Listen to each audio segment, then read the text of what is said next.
আজকে দেখেন এমন একটা জায়গার মধ্যে গাড়িটা নিয়ে আসি, আশা করি সবাই অনেক ভালো আছেন। তো রাস্তাটা, এই রাস্তায় কিছু প্রাইভেট চলে, মানে কি কমু আর। তো আমি আসছিলাম গাজীপুর থেকে, এটা হচ্ছে টাঙ্গাইল দেলদুয়ার পড়ছে আর কি। টাঙ্গাইল দেলদুয়ার জেলা, সামনে আরও খারাপ রাস্তাটা, এইটুকু রাস্তা অনেক খারাপ। সামনে রাস্তাটা দেখাই আপনাদেরকে আমি।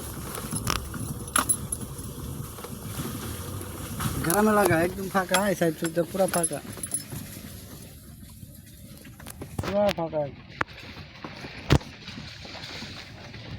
হচ্ছে নদী বন্দর, নদী এলাকা, যমুনা নদী। কৃষক পাট ঠোকাচ্ছে, পাট, শুধু পাট। এখন পাটের মৌসুম, বর্ষা মাস। সবাই যারা চরে পাট পাট বুনছে তারা সবাই উঠিয়া ফেলাইতেছে।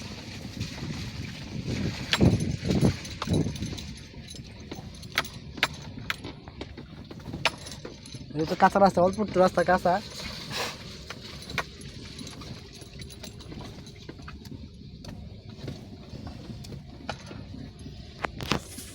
এখানে বৃষ্টি সবই করা আছে, কিন্তু আওয়ামী লীগ সরকার নাই, এই কারণে রাস্তাটাও নাই।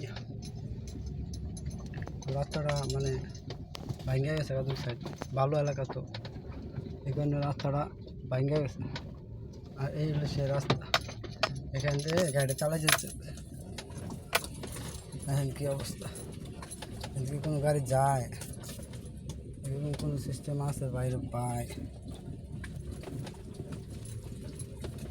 ভিডিওটা পরে করি।